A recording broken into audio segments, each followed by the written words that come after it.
Hey yo tout le monde, c'est Sergent Mickaël. J'espère que vous allez toutes et tous bien plutôt. J'espère que tout le monde va bien. Et on se retrouve pour un nouvel épisode de Parlons Gaming. Alors cette série est vraiment cool en fait, tout simplement parce que certes elle ne marche peut-être pas très bien, mais j'avais envie en fait de créer une série pour vous parler de jeux vidéo. Et du coup cette playlist de vidéos Parlons Gaming est là pour ça. Et du coup c'est cool. Donc aujourd'hui pour cet épisode on va parler de Pokémon Ranger. Alors Pokémon Ranger c'est bien évidemment un jeu auquel j'ai joué aussi, car bien évidemment dans cette série je ne vous parle exclusivement que de jeux auxquels j'ai joué, parce que sinon je ne pourrais pas vraiment vous donner mon avis dessus, en étant bien évidemment toujours objectif, donner des points positifs et points négatifs, c'est le but. Alors donc aujourd'hui Pokémon Ranger, au niveau des graphismes de ce jeu là, Pokémon en règle générale, hein, je trouve que c'est la série en fait, la licence qui au fil des années a le moins évolué au niveau des graphismes techniquement parlant. Les graphismes, certes quand tu passes de la Game Boy à la 3DS ou même à la Switch, certes les graphismes ont été améliorés et heureusement, mais voilà, c'est pour moi une licence qui graphiquement n'évolue pas beaucoup en fait.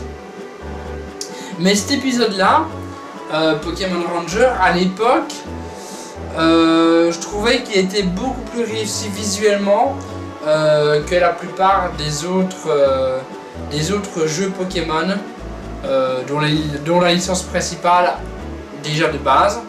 Mais je trouvais que visuellement c'était plus réussi. Bon après, certes les graphismes de Pokémon Ranger, qui est sorti d'ailleurs sur DS, je ne l'ai pas précisé au début, les graphismes, c'est des graphismes DS, donc voilà, mais même pour des graphismes DS, ça n'atteint pas non plus des sommets fous quoi, on aurait pu faire mieux quoi. Surtout les graphismes ne sont vraiment pas top au moment où on capture en fait, dans les phases de capture, car je trouve ça graphiquement très peu détaillé durant les phases de capture, c'est très peu détaillé malheureusement. Au niveau de la jouabilité du jeu, le stylet, car c'est un jeu où on utilise pas mal le stylet. Pour ceux qui n'aiment pas trop les jeux où on joue au stylet, il va pas falloir jouer à Pokémon Ranger alors. Mais en tout cas pour les gens qui aiment bien jouer au stylet, dans ce jeu là le stylet est vraiment très stylisé, il est fort mis à contribution et de façon intelligente. Ça permet en fait de gérer les déplacements, les interactions, donc voilà, c'est ce qui permet de ne pas devoir à chaque fois s'approcher d'un objet ou d'une personne pour interagir avec cette dernière, ce qui est le cas dans les jeux classiques de la licence. Mais dans Pokémon Ranger, le stylet est utilisé pour se déplacer, pour interagir. Bien évidemment, on peut toujours le faire avec la croix directionnelle ou le joystick. À l'époque, il n'y avait pas de joystick, il y avait qu'une croix directionnelle sur la DS, donc avec la croix directionnelle du coup. Mais sur ce jeu-là, on pouvait aussi le faire au stylet, ce que certaines personnes n'aimaient pas et d'autres trouvaient ça vraiment intéressant. Moi, personnellement, j'ai toujours préféré jouer avec la croix directionnelle, mais je peux comprendre que certains, ça pouvait leur plaire de jouer au stylet. Totalement. Le système de capture du jeu, il est assez amusant. Et c'est, disons, ça renouvelle en fait la chose quoi. Car on peut acquérir des compétences en plus pour capturer plus facilement les Pokémon, tout ça. En fait, si vous voulez, le Pokémon Ranger, pour capturer les Pokémon, tu dois prendre ton stylet et faire des ronds autour du Pokémon le plus rapidement possible pour pouvoir le capturer. Mais le souci en fait de ce jeu, c'est que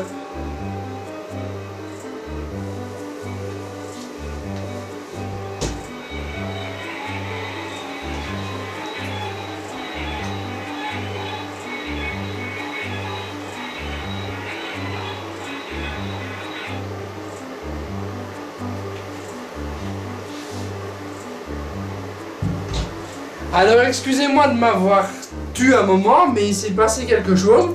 Il s'est passé que, si vous voulez, là où je tourne, il y a une pièce juste à côté. Et il y a un réveil en fait qui s'est enclenché. La sonnerie s'est enclenchée. Donc on va revenir là où on en était. On est arrivé à... ouais, je disais que le système de capture était assez intéressant. Oui, donc dans Pokémon Ranger, pour capturer les Pokémon, en fait, il faut tourner autour d'eux avec le stylet, faire des ronds le plus vite possible pour pouvoir capturer le Pokémon. Et il faut savoir que du coup, le Pokémon lance des attaques, donc c'est pas forcément facile de le capturer. Mais du coup, le système de capture est différent des autres jeux. Mais certains vont trouver que c'est un peu simple comme système de capture et ça pourra en rebuter certains. Certains vont trouver que c'est simple.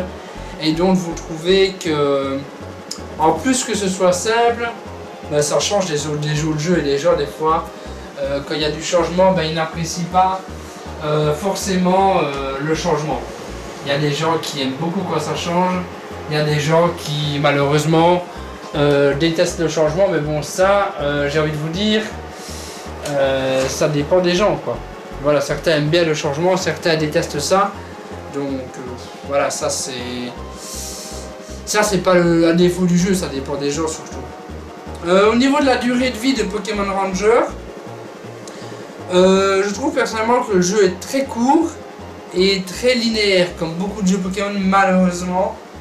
Le jeu ne comporte que 10 missions qui sont obligatoires pour le scénario, quelques missions bonus, mais pas énormément.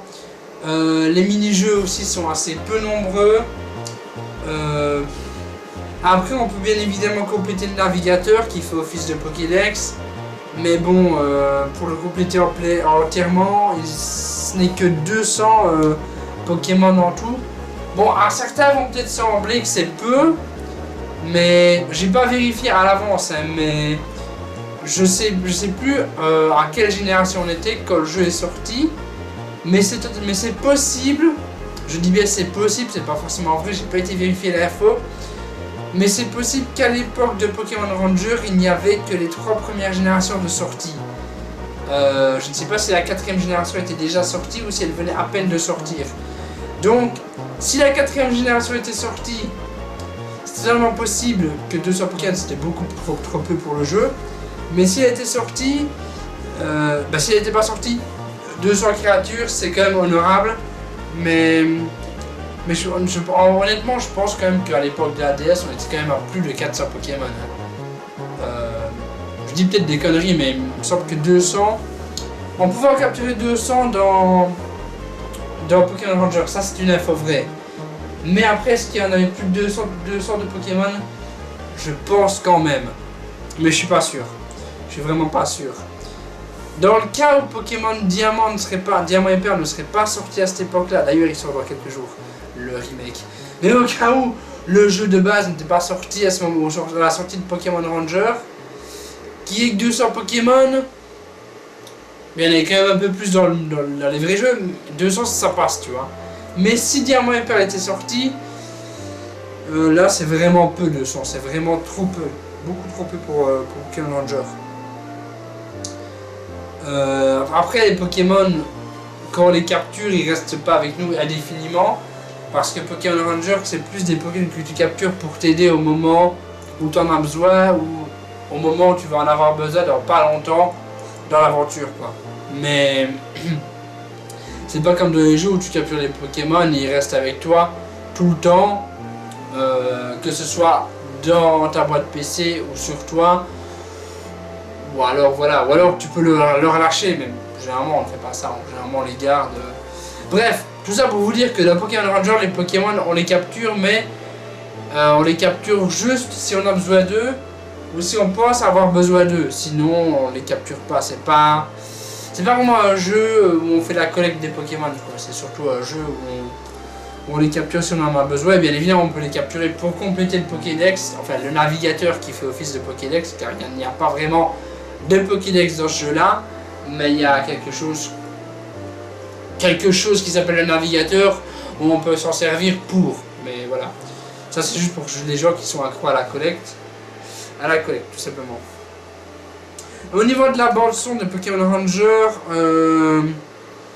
l'environnement sonore et la musique de Pokémon Ranger, c'est des mélodies plutôt sympathiques, mais sans rien de plus, sans rien de fou, c'est simplement des mélodies sympathiques. Mais la musique de Pokémon Ranger, ce n'est pas forcément le critère qui attire le plus l'attention du joueur. Je pense que c'est quelque chose de sympa, c'est cool, mais je veux dire, on va pas jouer à Pokémon Ranger pour sa musique, clairement. Même si la musique est nettement sympathique, il n'y a rien à redire sur la musique, elle est vraiment bien. Mais franchement, quelqu'un qui va jouer à Pokémon Ranger ne va pas jouer pour sa musique. Franchement, c'est pas forcément l'élément qu'on va retenir le plus. Néanmoins, elle est sympathique comme je l'ai dit, mais c'est pas un élément déterminant du jeu en fait, si vous voulez. Voilà. Le jeu, c'est beaucoup plus que de la musique, quoi. Surtout ce jeu-là. Au niveau du scénario de Pokémon Ranger, l'histoire, elle est beaucoup trop... c'est une histoire beaucoup trop simple en fait, Pokémon Ranger. C'est pas une histoire qui va vraiment réveiller en vous un réel intérêt. Et malheureusement, ce qu'on reproche à ce jeu-là, il y a beaucoup de jeux Pokémon en général, mais surtout celui-là, c'est que vraiment l'histoire s'adresse vraiment à un très jeune public. C'est ça qui est un peu dommage dans ce jeu-là. Je dis pas que les autres jeux Pokémon s'adressent à un public ultra mature ou quoi, hein, même si j'y joue, mais je veux dire, voilà, ce jeu-là, je trouve qu'il s'adresse vraiment aux enfants, quoi. Et c'est un peu dommage, même si le jeu est sympathique au final, mais malheureusement, j'admets que c'est un jeu qui s'adresse malheureusement à un public très jeune. Alors qu'est-ce que je pense finalement de Pokémon Ranger? Alors c'est un jeu que j'aime bien honnêtement, mais malheureusement c'est que ce qui est bien dans ce jeu là, c'est qu'en fait si vous voulez il a le mérite en fait de renouveler un petit peu le concept de Pokémon à la base. Ça c'est bien. Mais le problème c'est que le défaut de ce jeu là, le gros défaut de Pokémon Ranger, c'est son manque de profondeur en fait. Son manque de profondeur par rapport aux autres spin-offs, comme par exemple Donjon Mystère, même si Donjon Mystère n'a pas non plus une grande profondeur, mais quand même un peu plus que Pokémon Ranger. Et Pokémon Ranger est très peu profond et a très peu de profondeur comparé aux jeux de la série principale, donc rouge, bleu, jaune, noir, argent, jusqu'à épée et bouclier aujourd'hui. D'ailleurs, dans quelques jours, à l'heure où je tourne cette vidéo, on est le 16 il me semble. Et Pokémon, les remakes de Diamant et Perle sortent le 19, j'espère qu'ils seront bons. Mais bon, ça c'est pas sûr, mais on fera peut-être une vidéo dans le futur pour vous en parler, je ne sais pas encore. Bref, sinon Pokémon Ranger, ouais, je trouve qu'il manque de profondeur par rapport aux autres jeux de la licence. Après, l'aventure de Pokémon Ranger reste une aventure qui est bien évidemment plaisante.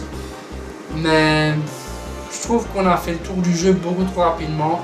Je trouve que le jeu il est assez court et on a fait assez vite le tour du jeu assez rapidement. Ce qui est fort regrettable, je trouve. Et ce que je trouve aussi regrettable, c'est que le jeu, on est fort dirigé, si vous voulez, c'est fort linéaire, on est fort dirigé dans le jeu au niveau de l'aventure principale. C'est trop dirigé, on est trop dirigé en fait. Et du coup, ben, ça nous offre assez peu de liberté au final. Ce que je trouve un peu regrettable dans ce jeu-là, qui pour moi, Pokémon Ranger, je trouve que c'est pas un Pokémon classique, donc ça devrait nous offrir plus de liberté. On rêve tous, enfin moi personnellement je rêve d'un Pokémon Ranger en open world, ce serait génial. Un jeu Pokémon classique en open world, ce serait bien aussi, mais je trouve que ça ne se prêterait pas bien, je trouve. Mais un jeu Pokémon Ranger en open world, ça s'y prête totalement. Alors peut-être que Pokémon Legend Arceus qui sort en janvier sera peut-être un genre d'open world Pokémon Ranger en open world. Moi ça me fait un peu penser à ça. Mais pas forcément, enfin on sait pas encore, bref. Là je m'égare, on était là pour parler de Pokémon Ranger, pas de parler d'autre chose. Donc voilà, c'est la fin de la vidéo. telle conclusion folle quoi.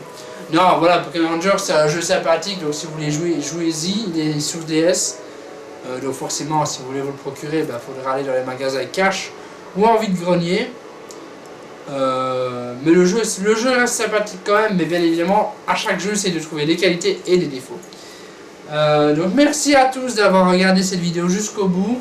Si celle-ci vous a plu, n'oubliez pas le pouce bleu pour dire que vous avez aimé la vidéo. D'ailleurs j'ai entendu dire que sur YouTube ils allaient peut-être bientôt supprimer le pouce rouge, chose que je trouve un peu dommage, parce que le pouce bleu c'est cool, ça te permet de voir si les gens apprécient, mais le pouce rouge ça te permet de voir que les gens n'ont pas apprécié. Et là du coup s'ils suppriment le pouce rouge, tu seras obligé de penser que les gens ont apprécié alors que c'est pas forcément le cas. Comme sur Facebook, je veux dire, tu peux mettre que des likes, enfin tu peux mettre like, j'adore et tout maintenant, mais il n'y a pas de j'aime pas quoi. Enfin bref.